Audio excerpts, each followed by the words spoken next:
Hey, what's up, guys? Tuki here, back again with another episode of my Seattle Mariners franchise mode series right here on MLB The Show 19. And today we can finally say that the Mariners are back in the playoffs. Unless, of course, you want to count the one-game playoff from the last episode against Minnesota. This season was about this team finally turning the corner and hopefully making it to this point. There were, of course, some ups and downs throughout the season. We made moves near the deadline to shore up the starting rotation with the acquisition of German Marquez and Joey Lucchesi. Of course, we also made some changes to the bullpen as well, bringing back Brandon Brennan, who I didn't think would be a part of this team. But also, we managed to turn the corner a little bit more quickly than I thought we would have. But when you're able to acquire guys like Jack Flaherty and Chris Paddock within the past few years, you look at the acquisitions of Alfaro, the development of guys like India, it went pretty well for us, all things considered. We really did take the fast track to getting to this point, although it obviously hasn't been perfect. As you look at the lineup, we signed Javi Baez as a free agent. Eloy Jimenez and Austin Riley were two of our big acquisitions, and they were three of our worst at the plate this past season. And that is obviously cause for concern now that we are back here in the postseason. We take on Boston in the wild card, and the winner goes on to take on the New York Yankees in the ALDS. So this episode could be playoff heavy, or this episode will be off-season heavy. It comes down to this one game against Boston.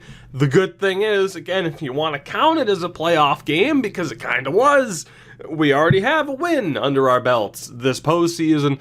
But whether or not we are good enough to beat the Red Sox at Fenway, Chris Sale on the mound, I don't know. As the Dodgers beat Cincinnati in the NL wild card, there really isn't too much more else to say, though, right? We know what this lineup is. We know what this rotation is, this team in general. We know where our strengths and weaknesses have been.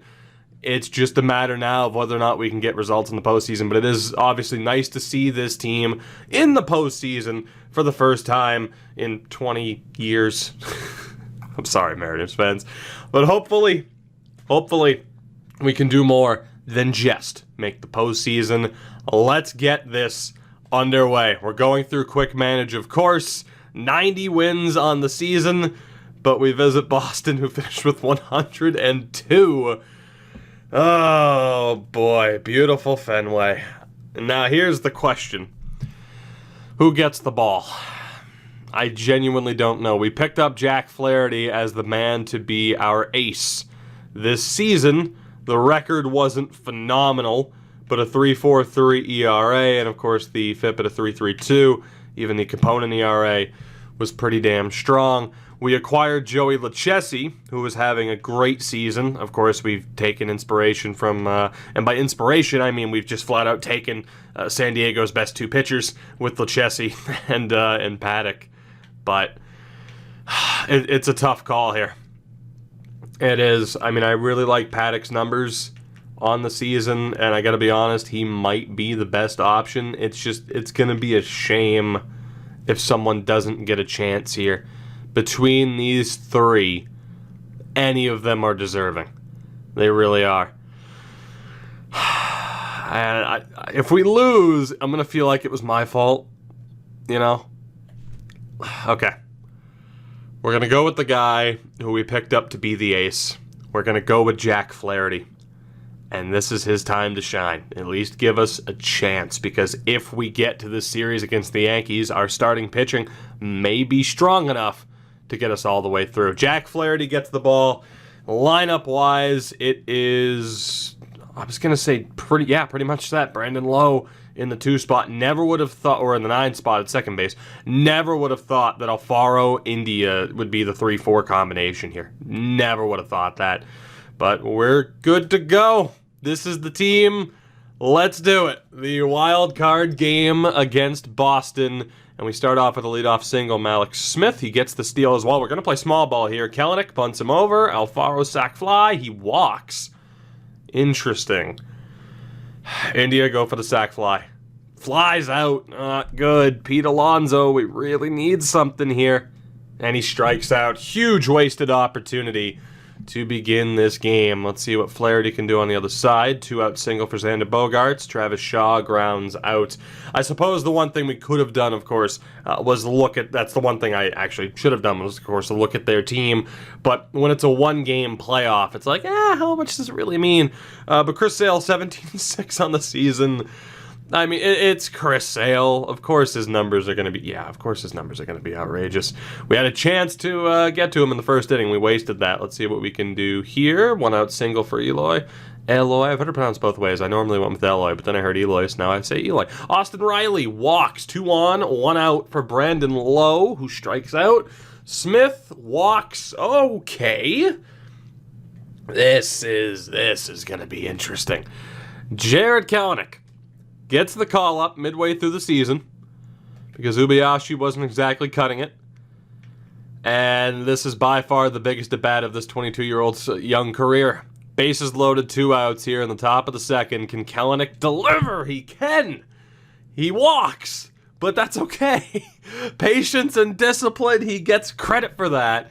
Sale walks home a run, and now it's still bases loaded, 2 outs. Now for Alfaro.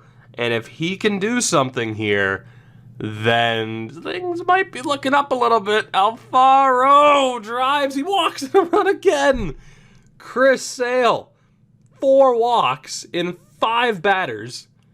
It's 2-0 as he walks home 2 runs. And now again, another huge opportunity for Jonathan India, who strikes out. You know, we didn't really get the Sale. He shot himself in the foot a couple of times, but hey, we're up 2-0 regardless. Not too bad. We'll see what Flaherty can do here. Shuts him down. 1-2-3 inning. Not bad. Any insurance this half inning? 3 straight ground outs. 1-out single for Christian Vasquez. Benintendi flies out. Jeanette. Scooter Jeanette. 2-run shot. Tie game. Just like that.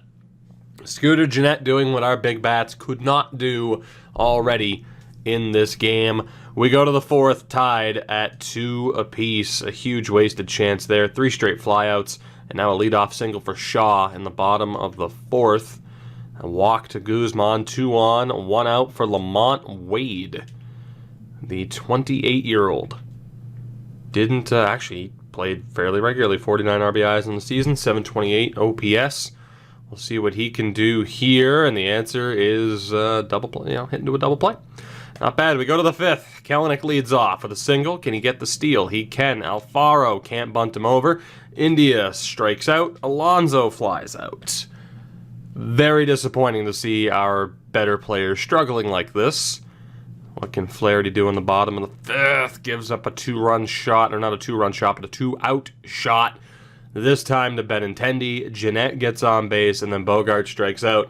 3-2 Boston through 5 innings. Very disappointing thus far. Can the offense get going? Here is the question and the answer. Well, there's a 2-out single from Riley. Lowe can't drive him home. Chad Kuhl has been brought on. Not by me, but he's on regardless. Was there an injury? Or did it just... Yeah, okay, Jack Flaherty got hurt. So long reliever Chad Kuhl is on. He'll pitch this inning. Gives up a leadoff single. Okay, and now Kuhl immediately has no energy. Why did he just lose like all of his energy with 1 hit allowed? I'm so confused. What the hell just happened? I'm afraid to have him pitch to JBJ. Back-to-back singles. Okay, what just happened? He was brought on for injury and then lost all of his energy? I don't understand. And now we're in severe danger here. Okay, let's bring on Crockett, who was one of our best. Throw a pickoff attempt on JBJ. Guzman hits into a double play. Huge chance here. Wade can't deliver. We go to the 7th, still down by just 1 after whatever the hell happened there. Smith against Sale. Sale's out. Brian Johnson brought on. And unfortunately for us, pretty good numbers. So we'll see what happens here. Smith with a leadoff double. Kelenic bunts him over. Alfaro sac fly. He'll be up against Nick Goody. Alfaro delivers. We have tied this game. Beautifully done. The leadoff double from Smith will take the tie game. Nick Goody, the former Yankee and Indian. Not exactly the best numbers for him. Not too bad, though. India with 2 outs pops up. We go to the bottom of the 7th, tied at 3. Let's see what Crockett can do against the bottom half of the order. It's a 1-out double for Vasquez. Benintendi flies out. Jeanette walks. Bogarts grounds out. We go to the 8th, tied at 3. Pete Alonso strikes out to lead off. Javi Baez with a double. Eloy, we really need you here. You fly out. Austin Riley strikes out. Brutal. Crockett's been great, but we'll be bringing on Hunter, who has been equally as good since we signed him early on in the season. Shaw flies out. JBJ walks. Guzman singles. JBJ in the scoring position. Lamont Wade strikes out. Jake Marisnik, 2 outs, runners at the corners, grounds out. Well done, Hunter. We go to the 9th, tied at 3. This is anybody's game right now. Brandon Lowe against Ryan Weber, the 31-year-old. At this point, strong numbers this season through nearly 100 innings of work. This could be tough. Lowe hitless in 3 at-bats, make it 4. Smith with a 1-out double. Kelenic, come on, grounds out, and that brings up Alfaro. Smith at second with 2 outs. Alfaro strikes out. We go to the 9th. 1 swing of the bat can win this game for Boston. Vasquez strikes out. Benintendi flies out. Jeanette flies out. We are going to extras in this wild card game against the Red Sox. Makes me wish we took advantage of that first inning opportunity. Jonathan India leads off the top of the 10th with a strikeout. Alonso walks. So tempted to pinch run for him. I think it would be... I don't even know who would end up playing first. Well, so in fairness, we'll just let Javi Baez do his thing. He flies out. Eloy, fielder's choice. The big bats have not shown up for us. Bogarts leads off. He walks. Brings up Travis Shaw. He flies out. Jackie Bradley Jr. There's a pickoff. So there you go. It was successful that time. But Bradley with a follow-up single. So the winning run is on. Guzman to run shot. And the Red Sox win it in 10. 5-3 is the final. Scooter Gennett gets player of the game. Tommy Hunter did everything he could, including a successful pickoff attempt. But unfortunately, we fall short. And it's not really a wonder as to why. I mean, Alfaro with 2 walks and 2 RBIs, but Jonathan India hitless. Alonso hitless, had the 1 walk. 1 hit for Baez and Jimenez, 1 hit for Riley. But bottom line is the big bats just did not do what we needed them to do. It was a concern heading into this postseason, and unfortunately, we're really hampered by it. Cool did relatively well, although, yeah, I guess he didn't record an out, so never mind. It was Crockett who did well, and then Hunter gets charged with a loss, but I don't blame him. That's just the way it goes. So Boston will move on to take on New York. Our season ends there. But again, on the bright side, we can say we made the playoffs for the first time, and it is a building block. But the question that we had at the end of the last episode in terms of what happens in this upcoming season, you know, are guys like Jimenez and Riley the guys for this team? I mean, Riley at least had a hit in that game, but there are now major concerns over these guys. I mean, again, Riley's only 24, Jimenez is 25, but whether or not we chose the right people, this next season will be a pretty big factor into deciding that as we move forward. As the Red Sox win the World Series, I've never been so depressed to say that, but they win the World Series over San Diego, and we'll take a look, of course, at how that went down. They ended up beating New York in a full 5-game series. It's Oakland swept Kansas City. Red Sox beat Oakland in 5, and then San Diego in 5 as well. As far as the awards, World Series MVP was Jake Marisnik, 471 average of 4 RBIs. Postseason MVPs, Scooter Gennett and Will Myers. There you have it. Boston wins it.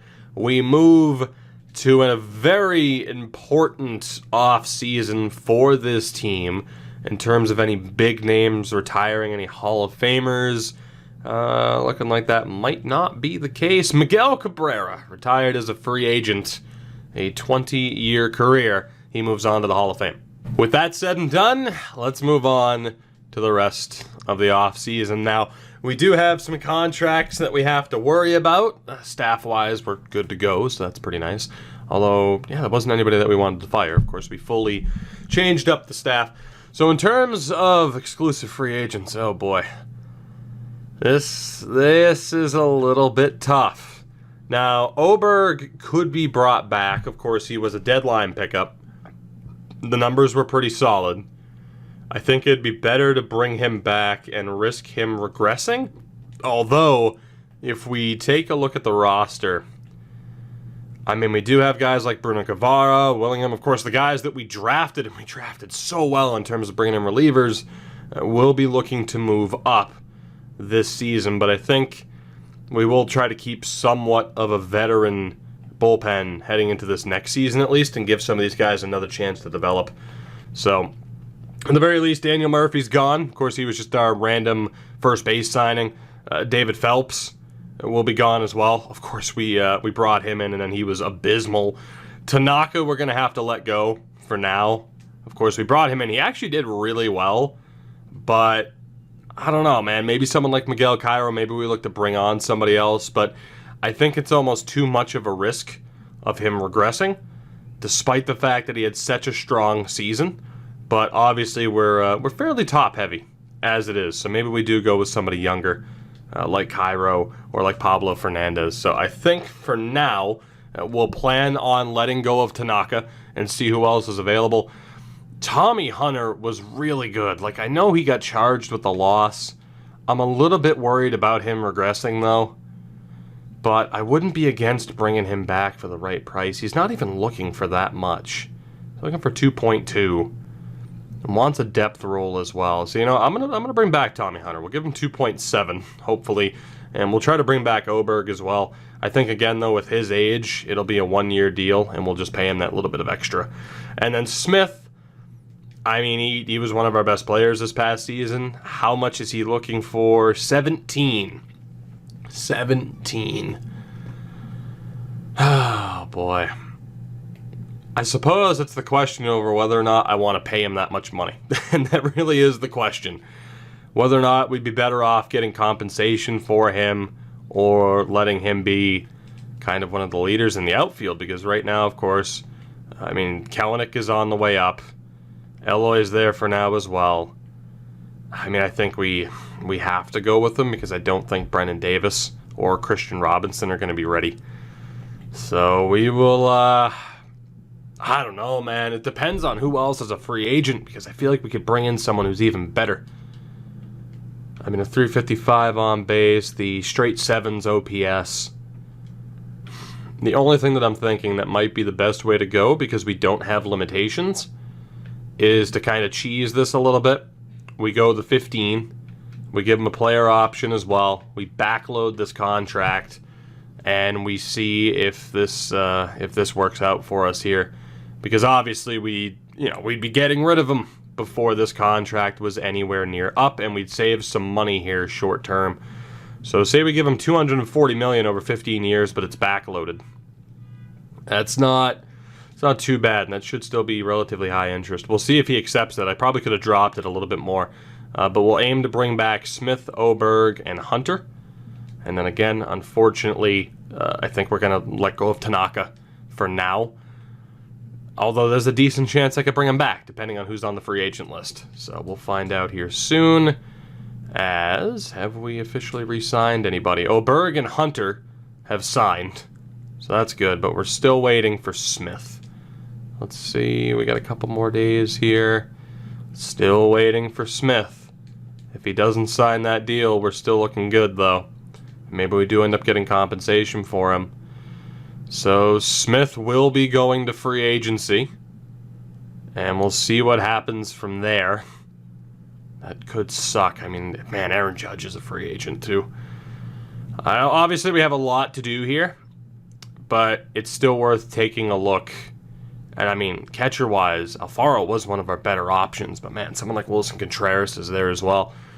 We don't have limitations on how we can build this team. We can cheese it as much as we want. How did Contreras do last year? Last year, 844 OPS, 109 RBIs on the Cubs. How did Alfaro do in comparison? Had an 868. 33 home runs, 94 RBIs. I think we're good. I think we're good with Alfaro. Of course, the option was there. But I'm not going to sign someone just to then trade them, but I would sign Contreras to flip Alfaro, but I think we have our guy. And, of course, Gary Sanchez is there. Any prospects? Probably not. D potential for, I guess that'd be Widers, which is a really, really odd name. Yeah, there's nobody really worth it there, unfortunately. Unfortunately. First base, Jake Lamb. I mean, we're sticking with Pete Alonso for now, and of course, Lamb and Max Muncy are both 32, so we won't be looking at them to help improve this team. B potential there, yeah. There's no real first baseman that are worth it either. Second base, Adam Frazier at 31. Obviously, Brandon Lowe being replaced is ideal, but we do have Gabe Little, and we do have Ray Mitra, so I don't think we need someone the caliber of Adam Frazier, who did have an 832 OPS this past season, with Stockus at 34.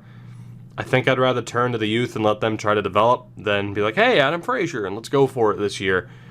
Because we still don't know if we're good enough to go for it this year. That really is dependent on our younger stars, who haven't exactly played like stars.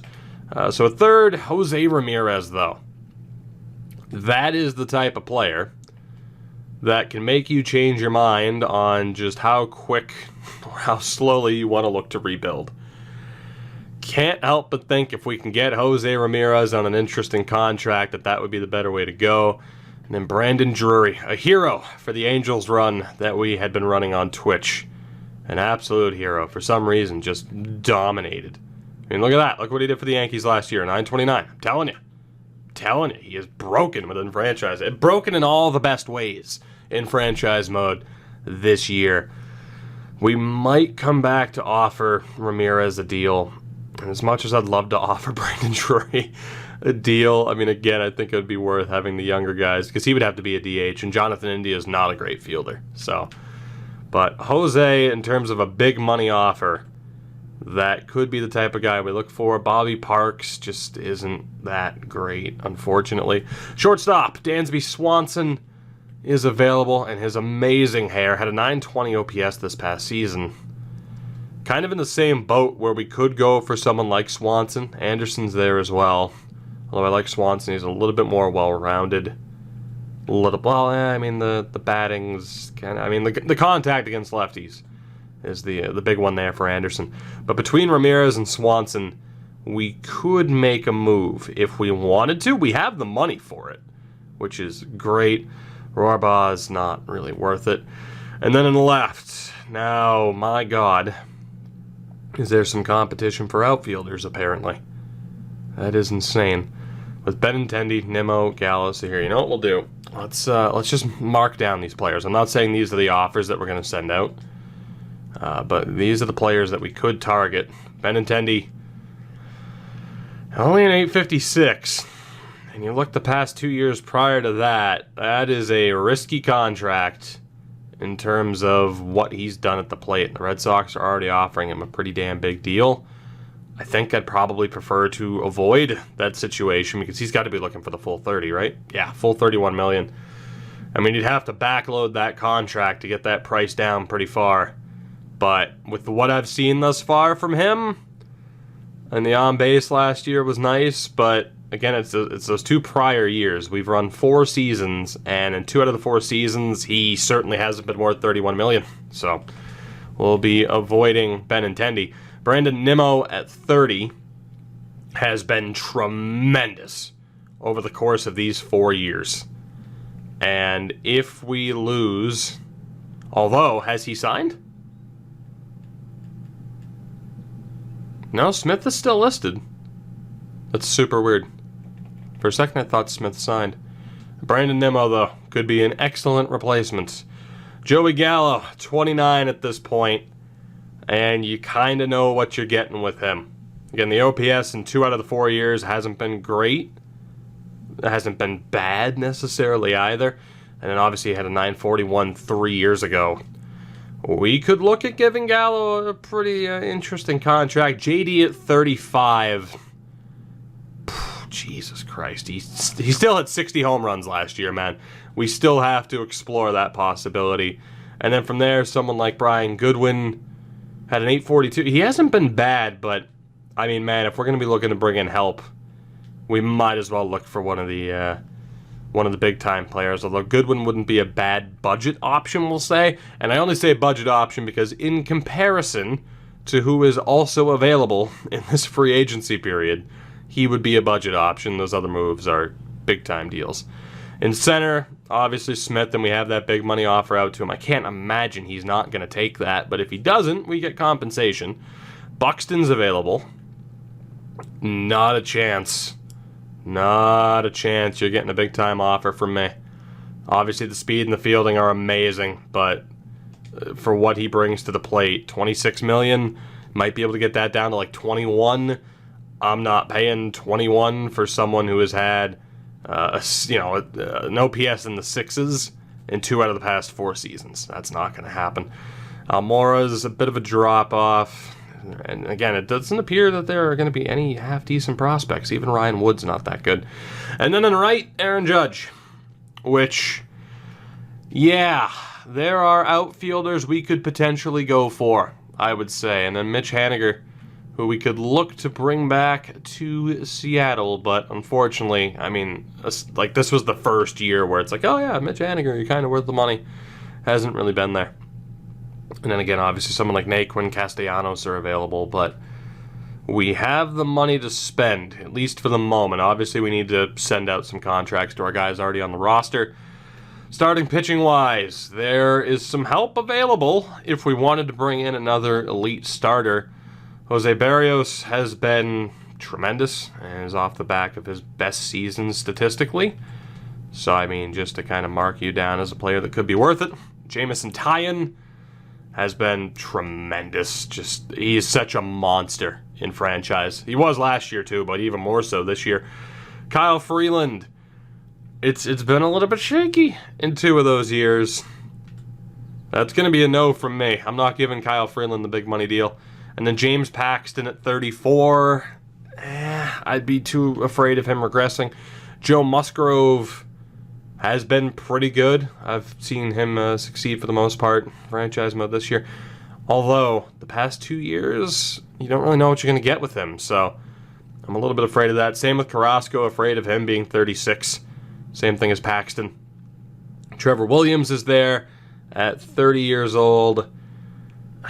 Those first 2 seasons, I think, are going to scare me from giving him too much money, because it could have been a little bit of a fluke that he's been this good.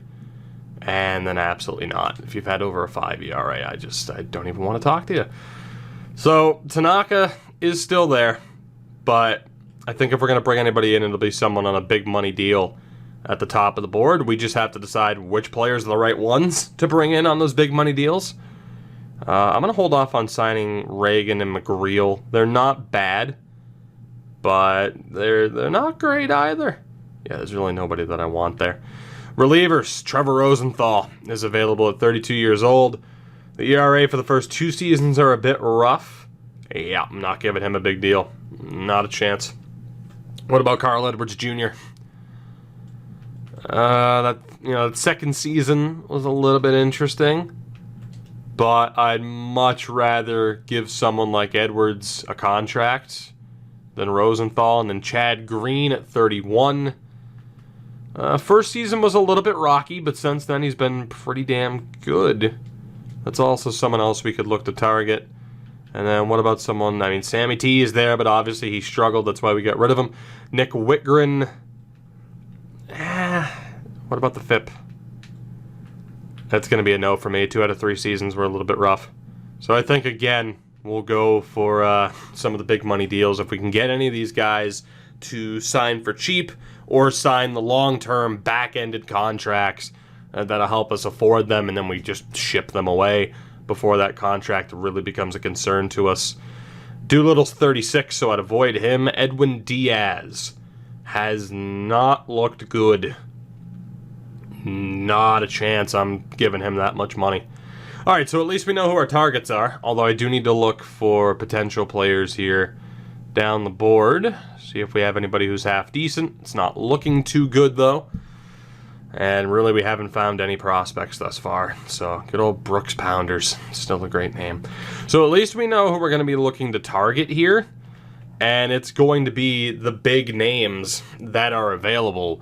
Again, we have money to spend. Obviously, we have some guys who will be looking and commanding quite a bit of money.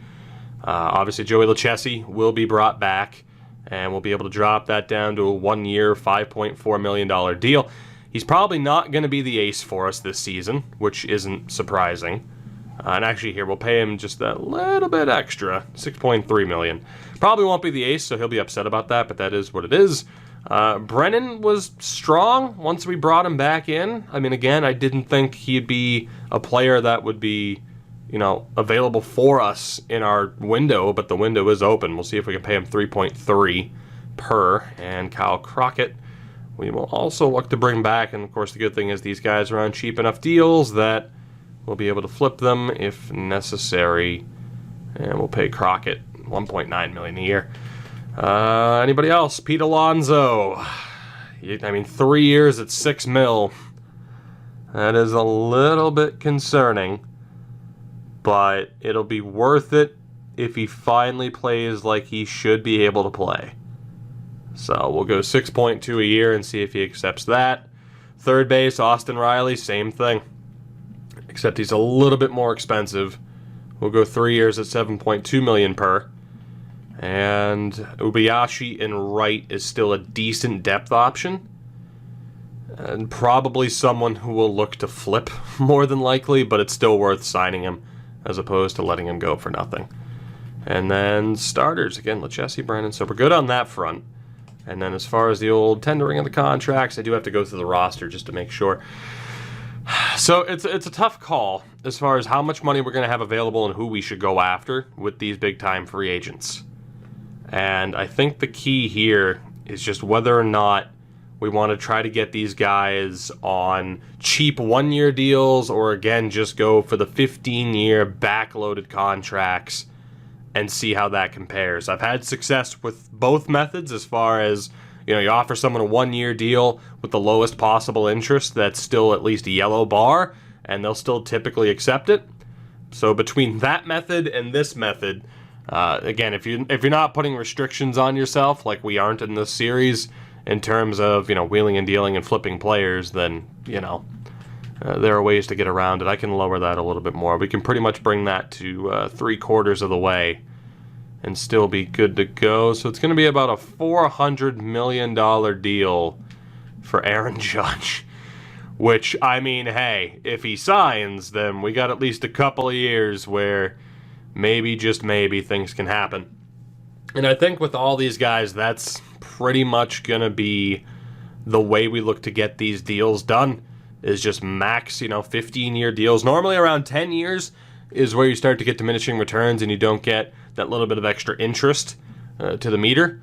And the extra 5 years are, pretty much just to push back the bigger money totals that you're going to have to pay towards, down the road. So we'll see what we can do for Barrios, who has been great, or Barrios, I guess it would be. And this is going to be, again, about a $400 million offer. So obviously we'll only be able to afford a few of these, but between Barrios or even Jamison Tyon, who has also been great, although you can see already his lack of interest, it's going to have to be a $460 million offer, because apparently we're not listed as contenders, which is very disappointing to me. Very disappointing. Now, again, we have Alonso at first. I still don't think Gabe Little's ready just because, again, the batting is so bad on paper. But we have Riley, we have India, we have Javi Baez. If I sign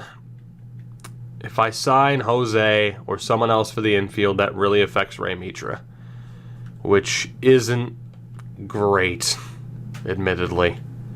I think we'll hold off. As much as Jose Ramirez would put us into instant contention, we still want to look at developing some of our players. Because going out, trying to bring in the big money guys, that's not always the key to success, as anyone who can tell you that has been following that Angels run on Twitch, as any one of them can tell you. Oftentimes, the big money deals, you still want to develop your own guys and have that work out for you. We will offer the same deal to Brandon Nimmo that we offered to Judge, and we'll be given the same deal to Joey Gallo as well. Now, this is solely dependent on what happens with Smith and whether or not he comes back, because if he doesn't, or if he does, I mean, we're pretty much good to go. We know that we'll have Smith, Eloy, and Kelenic in the lineup, and then obviously if Smith leaves, it'll be Nimmo, it'll be Judge, it'll be Joey Gallo that ends up replacing him, one or the other. I didn't offer... Oh, I was on Joey Gallo. I'm like, wait a minute, I didn't offer Nimmo a 5-year deal. I guess I was accidentally on Joey Gallo. Shows how much I'm paying attention. Let's go ahead and offer Brandon Nimmo that deal. I could have sworn I was on Nimmo initially, but, that's fine. Don't worry about it. Now, the one thing I'll admit about Nimmo that concerns me is that the fielding isn't phenomenal. I mean, nor is the vision, but his numbers from this season kind of speak for itself, so we'll see what happens. Boy, I wish this went faster. I really do, but that's okay. We're looking at about a $350 million contract total. So again, $15 million or 15-year deals out to all these guys thus far. Even JD.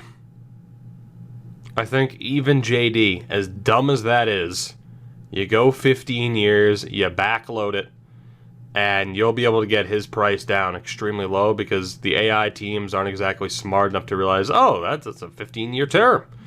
So we'll see what happens there. Edwards, we'll still go in for Edwards. Again, same type of deal, backloaded.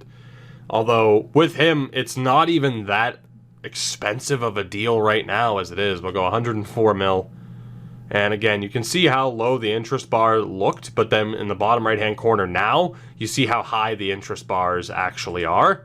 So it's, I don't really know. I mean, you could consider it cheesing the system, for sure. I will not disagree with that. We'll go 107 for Chad Green.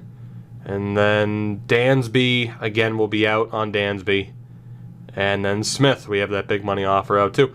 So we're good to go with those major free agents. We still have to send some money to some of the normal guys on this team, but we'll sim forward a little bit just to see what happens here before we solve that. Wilson Contreras signs with Chicago. Carl Edwards Jr. has signed immediately. So first salary hit is going to be $4.51 million. Jose Barrios has signed.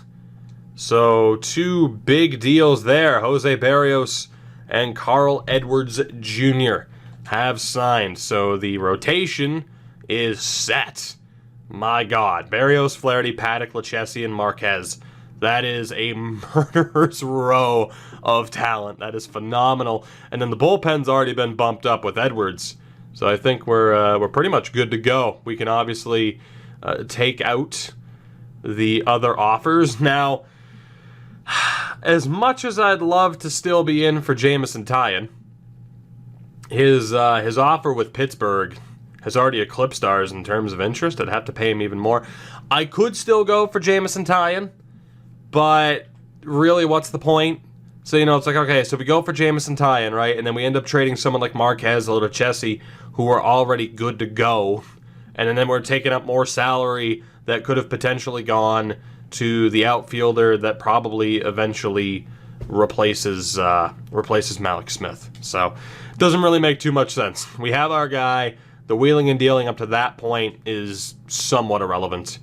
So for any other starters, again, right now we're good. It's just Chad Green if we can still get him, and then the 5 outfielders that we're battling for. So let's see what happens. And again, in terms of this, we have until November 23rd. So we have until December 2nd for those. So we should be fine. And 10 days after this for the 40-man. So Jameson Taillon has rejected. Kyle Freeland goes to Milwaukee. JD Martinez has signed, which is really going to complicate things with Malik Smith. That is really going to complicate things. Joey Lucchesi has re-signed. He avoids arbitration. Brandon Brandon Brennan has come back. So we're still waiting to hear from Alonso, Crockett, and Ubayashi. But JD Martinez signed immediately. Which means, yeah. I didn't expect JD to sign that quickly. But in a way, I'm okay with it being JD. Because if we go JD, Eloy, and Kelenic, Ubayashi is the backup. And then ideally someone like Christian Rodriguez and Brennan Davis would be pushing for a starting spot. I mean, again, JD hit 60 goddamn home runs last year. I'm not very upset about bringing him in, but it is a very short-term deal. The funny thing is, we could still technically sign Judge, Nimmo, Gallo, or even Malik Smith, who I would prefer to keep. But at this point, it's a little bit complicated. So it's tough because I don't exactly want to sign someone just to deal them, but it could be done. The other issue is that Jonathan India has technically been playing DH. He could take over as starting second baseman. We pretty much know that Brandon Lowe is gone. So I think maybe India plays second this year. Mitra is at least on the bench. And then DH would be JD, and then Eloy, Kelenic, and whoever else. So we could still go for one more of those outfielders, and we will. Let's sim another day. We actually reached max roster size. Tyen ended up going to the Mets. Rosenthal to the Pirates. Joey Gallo also signed. Okay, that's why we're at max contracts. Oh shit, Malik Smith re-signed too.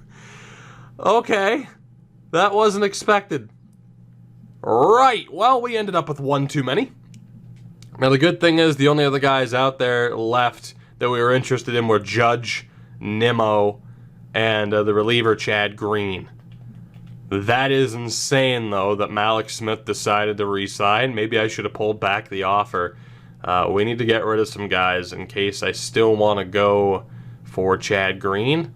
And, of course, in general, I need to clean up this roster and sort out the 40-man.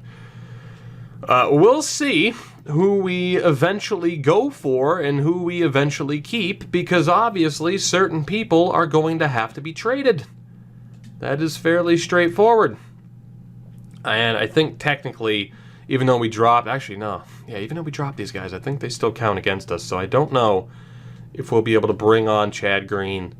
But obviously, about time we needed to trade for another reliever, we could. Because we have Gallo, JD, Eloy, Malik Smith, Jared Kelenic, and Ubayashi. Because why the hell not? So we're still waiting to hear back from Alonso and Ubayashi. Obviously, we are going to have to make a deal to get rid of somebody. So the question is, who out of that outfield gets traded? The smart move would be JD because he's 35. And we could at least hold on to Gallo for a little bit longer, who did hit 45 home runs last year, but is a little bit more hit or miss. And then JD's obviously been just so ridiculously good. I don't know who I'm going to want to keep out of that list. I genuinely don't. It's going to be interesting to see how that all pans out. In terms of who we're getting rid of here, I'm going to drop Jimmy Hughes for now. We'll drop Mendoza as well. These guys just aren't important, probably won't develop. So catcher, the situation's Alfaro, Roman Kessler still, and then Miguel Amaya still as the project, although it's looking a little bit shaky for him. First base is Alonso, Prado, and Self, who we, of course, picked up in last year's draft. Second base, Ruiz isn't under contract, and I'm honestly going to drop him. I think I'm going to drop Eric Hoyt as well. He's still under contract, never mind. So the other Mitra isn't bad either. But if I can drop these guys, I'm going to, and then fill out the roster from there. I'm not too worried about those C potential guys who might be decent enough role players. Not too concerned. Breezewall will be dropped. Joe Rizzo and Herrera as well. So again, some decent depth still at third. At short, Alcantara is the only guy that we're going to drop. Aside from that, tradable assets like Newton and Marte at this point. And then in left, if I can drop Daryl Carpenter, I will. I can't. He's still under contract. Alvarez, can I drop you? I can't. Okay. And then on the right, Robbie Lacey, who again isn't that bad, but I'm going to drop. He's kind of a smart one to hold on to, but I'm still going to drop him for now. Just to clear all this out. And at the end of the day, they're really low-risk guys. So Mendoza, go ahead and drop you. Rick Augustine. Again, I'm not really shedding too many tears for C potential guys. Even guys like Doug Coggin, Avi Perez, if I can drop them from the roster, I absolutely will. So Fryman's going to go. Avi Perez is still under contract. From there, we're fine. Then relievers, Tommy Hunter, of course, will stay. Tom Salinas, can't drop you. John Gatlin Gunn, amazing name, but unfortunately not an amazing prospect. And yeah, a lot of these relievers are just going to be dropped just to clear this up. And then that way we get a clean look at the players that need to stay on the 40-man. And that way we don't have anybody, sneak through the cracks or anything. So all of that is good. Perfect. So our roster is cleared out. So on the 40-man, Brendan Davis, Nick Parado, Ashcraft, Vientos, and Newton. Oh boy, we need to try and get them signed before anything else happens there. So again, all of those catchers are gone. At first, let's make sure we re-sign Nick Parado. He's pushing for at least a bench spot on the Major League team. I don't know if we'll keep him there. And again, Gabe Little, as well as someone who is really pushing for a bench spot on this team. Ruiz was dropped, Mitra was dropped, Asturias was dropped, Adrian Serrano getting paid way too much, but we'll still do it. Mark Vientos, pay him a little bit more. Again, Brisebois, Rizzo, and Herrera were all dropped. Shortstop, Ray Mitra, 3 years at 1.1, that's not bad. Luis Garcia, another half-decent prospect. This team is in such a good spot already. I mean, granted, we've been taking the shortcuts. We've been wheeling and dealing. We've been sending out some big money moves. But we're still in a much better spot than I really would have thought we would have been at this point. I'm not complaining. The sooner we can win with this team, the better. Kelenic will be signed. Brendan Davis, not yet looking for a depth or platoon role, so that's a good sign. Same thing with Robinson. We'll be able to keep those two happy. And Jason Dominguez in the renewable stage, looking for a decent amount of pay. Lacey and Rodriguez, got to sign these dudes up. And then pitching-wise, Mr. Willingham. The Willingham, I don't think, of course, will be used this year. So guys like Willingham, Von Muller, these will be guys that benefit from an extra season, I hope, down in AAA, while we have that somewhat stacked bullpen. As Ruben Miro will be given a deal. Berkowitz was dropped. Most of these guys were dropped, but yeah, there we go. And then, was that guy's name Rod Stewart? Chad Leahy could be the long reliever this year. Pablo Fernandez will definitely be down in AAA yet again. Miguel Cairo and the Muttons probably be down in AAA. Ashcraft, of course, will have to be added to the 40-man. Bryce Wilson is someone who will probably be traded soon just to make the most of whatever remains of that B potential trade value. Sandy Gaston. And, of course, in a series like this, you're going to end up with a damn fine amount of starting pitching depth. And we do indeed have plenty of it. And, of course, we ended up with plenty of starting pitching depth because it's like, oh, we won't end up with an elite starting five. No, we have an elite starting five. We absolutely do. So let's move forward today. And Chad Green goes to the Mets instead. Edwin Diaz to the Nationals. So we won't be getting Chad Green, but the good thing is we are already set. So in terms of the 40-man, and again, obviously we're going to have to make moves here, but we'll add Brendan Davis. We will not add Brendan Davis. So yeah, we need to wait until the final day, which is in 8 days. And then whoever is signed, we can flip people if we need to sort all that out. Gary Sanchez to the Cubs. Joe Musgrove to Colorado. As we are still awaiting some of these people to sign deals. Okay, just Ubiyashi left for arbitration, which is a good sign for us. Anybody else? Ubiyashi still pending arbitration. And then some of these guys. And we are over budget with 5 players left to sign. I had a feeling that would happen, of course, after the big money moves in the outfield. So that's the question. Who goes between Gallo, Martinez, and even Malik Smith? We know Kelenic is staying. We can't trade Ubayashi just yet. And again, if Dominguez had signed, I could probably just flip him instead of adding him to the 40-man. That's tough because we're about to have some complications due to those deals. I'm tempted to go Gallo just because he's younger, but man, JD is so good. And you see the value that he still has. So again, Eloy, Smith, and Kelenic with either Gallo or Martinez at DH. The thing is, too, though, of course, Gallo can field. Not that JD can't. He's just a little bit better. JD somehow got better power versus righties. You know, I think what we'll do is we'll call it here because I want to leave it up to you guys. Now, again, in terms of... Well, actually, we have until December 2nd for those guys, so it's fine, but there could be complications because of the 40-man. So I'm going to leave it up to you guys. Who stays and who goes as far as those extra outfielders so that we can make room on this team to help fill out the roster. We know Alfaro's the catcher. It'll be Kessler or Amaya backing him up. At first, we know we have Alonso. Nick Prado will probably be the backup first baseman this year. Brandon Lowe needs to be dealt and will be because we have Riley, India, Baez, and Mitra to help fill out the roster. Gabe Little as well. So Brandon Lowe will be dealt. But we need to pick who stays and who goes. Between Joey Gallo and JD Martinez, only one can stay. We know what Gallo's capable of. He's a little bit hit or miss, a little bit less consistent, but he's younger. Whereas JD Martinez is, I mean, he's 35, but he is still raking at this point and might be the guy to help push us over the edge to, you know, be an impactful playoff team. But only one can stay. So I will leave that decision up to you. Who will join Smith, Kelenic, and Eloy in the outfield? Again, Ubayashi, a decent chance we sign and trade him, more than likely. But of course, someone like Brandon Lowe still has to go as well. And we'll make that decision. We'll see what this team ends up looking like through the rest of the offseason. And in the next episode, we will probably go all the way to the end of the draft, and we'll see how that works out for us. But already a successful offseason. We add Jose Barrios to an unbelievable rotation as it is. Also adding Carl Edwards Jr. to a ridiculous bullpen that was, you know, absolutely tremendous last year.